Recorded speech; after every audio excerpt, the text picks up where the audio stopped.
5 for 6 Skyview Network, sponsored by Terry Lambert Hyundai. We are getting a taste of fall this week. It is feeling more so like late September with lows in the low 60s, highs in the mid 80s, good amount of sunshine and little to no rain in the forecast. I will have all the details coming up. Right now on News Channel 6 at 6, the fight for reimbursement continues. Why one city leader believes the mayor should get his money back, as your News at 6 starts now. Live from Television Park, this is WJBF News Channel 6 at 6. Good evening, everyone. I'm Jenny Montgomery. I'm Brad Means. We do thank you for joining us. Coverage you can count on begins with the search for solutions in Augusta's latest credit card controversy. And this week, instead of moving forward, commissioners ended up slowing down the process. George Escala has the story. The money has been spent from the mayor's budget, but on the mayor's personal credit card, and city leaders at a standstill getting the issue resolved. It's just a little bit of political football, obviously. The mayor should have had a card at the beginning, and I guess he felt he didn't have to, or the processes didn't fit.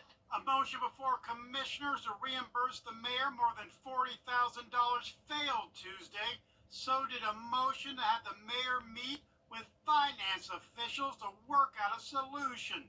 Some commissioners saying not approving the meeting keeps the issue front and center. Those entities can't even meet, and they're talking about how we're kicking this can down the road. With that, those individuals not being able to meet to even come up with a resolution.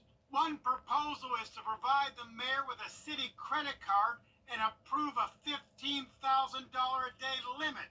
The current policy is $500 a day. We need to look at that, and we can't just go and, say we're going to increase the mayor. We got to look at the policy and procedure. To do that, Lewis is emailing fellow commissioners to get approval by signed letter for allowing the mayor's meeting to take place. Send it to my colleagues so that we can agree to allow those departments to meet so that we can move this matter and we can close this matter. It's been weeks, but commissioners holding out hope that the credit card controversy can be worked out next week. In Augusta, George Escala, WJBF, News Channel 6. It is time now for our first check of the weather. Here's our chief meteorologist, Jenna Petracci. Well, it's been a really nice day once again. Definitely some cooler temperatures this morning. If you were out and about early, I'm sure you noticed that it is not typical for us to see the temperatures this low this time of the year. It's typically very hot, and that's just not the case today. Here's a look at our Terry Lambert Hyundai Skyview cam in Aiken. Really nice conditions. It is a little bit cloudy here and there. Temperatures are all in the mid to upper 80s. Only 83 now in Aiken. Augusta 86, 84 in Allendale, 81 in McCormick, 86 in Louisville, you're also at 86, 87 in Sparta, and 85 in Waynesboro. We all stayed below 90 degrees today, and everyone also has much lower humidity. Right now sitting at 45% in Augusta. As for satellite and radar, there's the cloud cover here and there, some spotty showers along the coastline, and just to the south of us, we will stay completely dry for the rest of your Wednesday and really over the next few days to come. We do have the stalled frontal boundary to the south of us, and you can see a lot of Florida and down in southern Georgia is lighting up with some thunder and lightning and some thunderstorms. Low pressure off the coast, so overall we do have some moisture around, but the drier air coming in with high pressure overhead is really limiting our rain chances. Winds are coming in from the northeast, bringing in that drier air, and the winds are a little bit breezy today, around 5 to 10 miles per hour. 10 right now in Aiken. Winds will become gusty by Friday, and of course we'll also have the much cooler temperatures starting tomorrow morning all the way down to 63 at the 7 o'clock hour. A mostly clear start to your day, and as we go throughout the weekend, it'll still stay nice and sunny, and next week is when we'll start to heat up and see some chances of rain. I'll have a look at that 10-day forecast coming up shortly, but back to you. All right, Jenna, we do appreciate it. Tonight, Governor Tim Walz, Vice President Kamala Harris's running mate, an Augusta native and CEO of a cyber tech small business, is making her impact on a global scale. Tiffany Bailey is the CEO of OSC Edge. The female-owned company focuses on secure cyber solutions and providing support to it and cyber workforce. But Bailey's one-woman vision to enhance national security has taken off and grown into a diverse and innovative global team. Now she not only helps companies all across the world, but has returned to TechNet to encourage small business owners. I took advantage of the resources that were around me, one of being at the Small Business Administration, which was instrumental in providing me training as an entrepreneur, as a business owner, finding opportunities in the federal government, but also looking at beyond the federal government. How can I expand my business to offering services to commercial businesses as well? So it's really about finding those resources. They are there. They are offered. Bailey says if you're starting out, the best way is to take smaller steps closer to your big goal. And we'll hear more of her story tonight right here on News Channel 6 at 7. Well, here we are, fewer than 3 months away from the 2024 presidential election. It joins us for another check of our weather.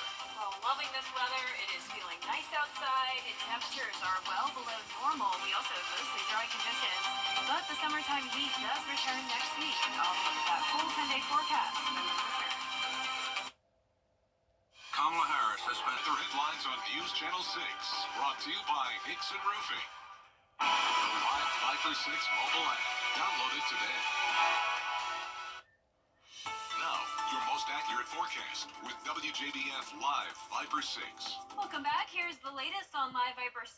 Really not much going on. We have some clouds, but we definitely don't have any rain. Notice some showers and storms developing just to the south of Emmanuel and Screven County. That will not be influencing us or impacting us, I should say. We are going to stay dry the rest of today.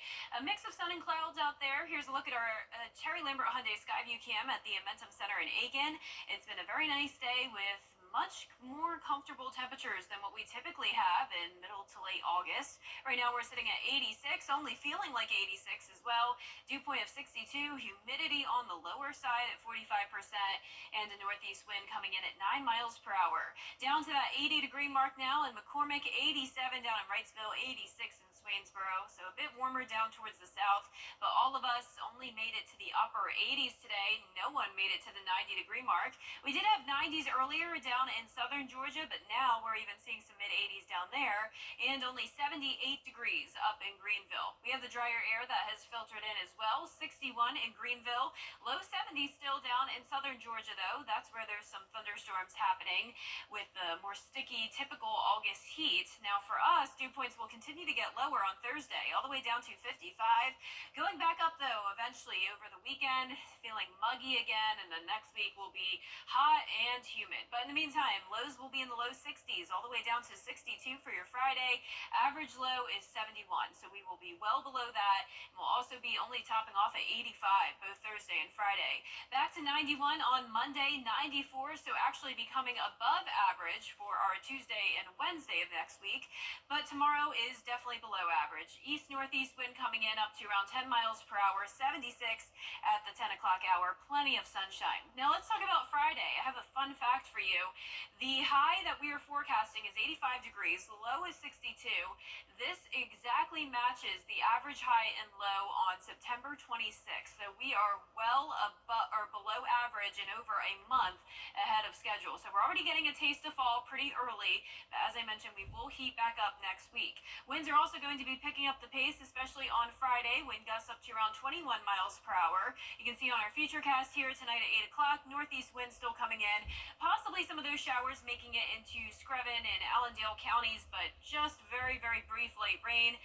By Thursday afternoon, a lot of sunshine, showers and storms to our south and also along the coastline here as that stalled frontal boundary still lingers in the area, but really more of the same again on Friday. So consistent weather for now. Lows tonight will be in the low 60s with mostly clear skies. Highs tomorrow in the mid-80s for everyone, even our southern line counties.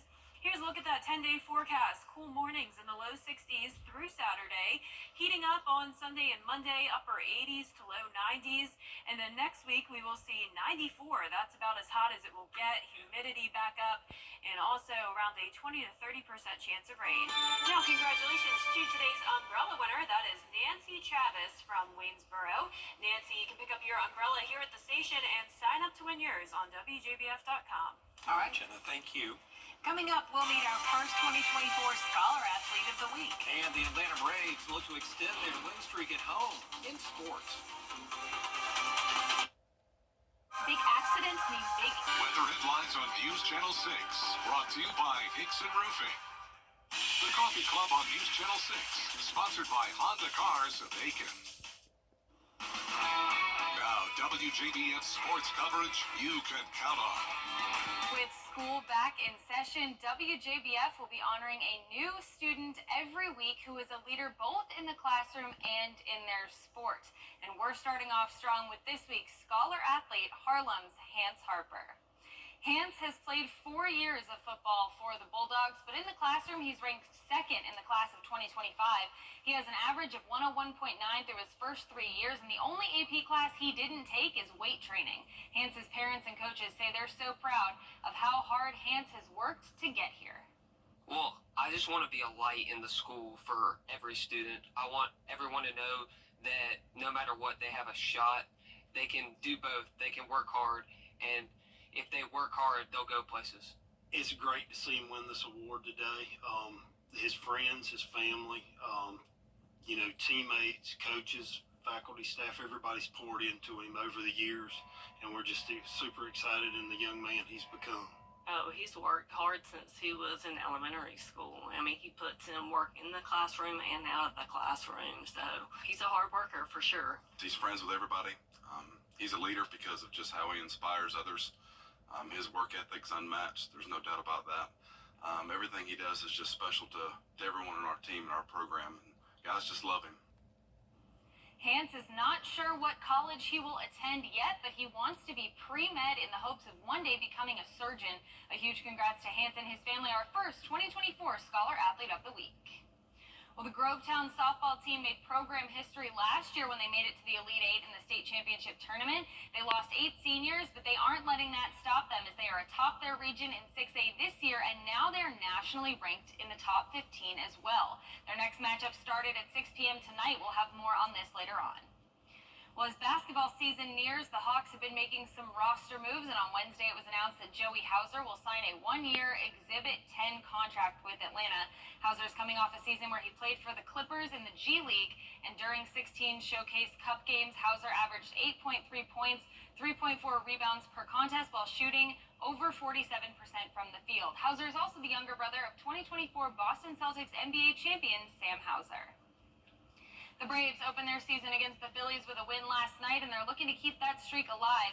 Game 2 tonight will start at 7:20 p.m. with Max Fried getting the start on the mound for Atlanta. I'll have those highlights for you tonight at 11.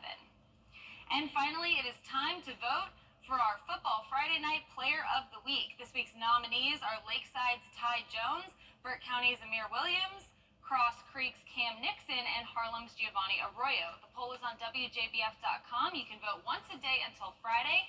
The winner will be announced during our Football Friday Night show, so make sure to get your vote in as we pick our Football Friday Night Player of the Week. All right, Kira, thank you. Great week 1, by the way, on FFN. Loved it. Super, super fun, and week 2 is going to be even more fun. Can't wait. We'll be right back. Bye, ET. Here's a final look at your 10-day forecast. Mostly sunny skies Thursday through the weekend. Temperatures cooling down, low 60s, highs in the mid-80s. Next week, we heat back up and it becomes more humid with some chances of rain. And that's it for now. We're back at 7 after World News Tonight. We'll see you again for News Channel 6 after the DNC. Have a great evening.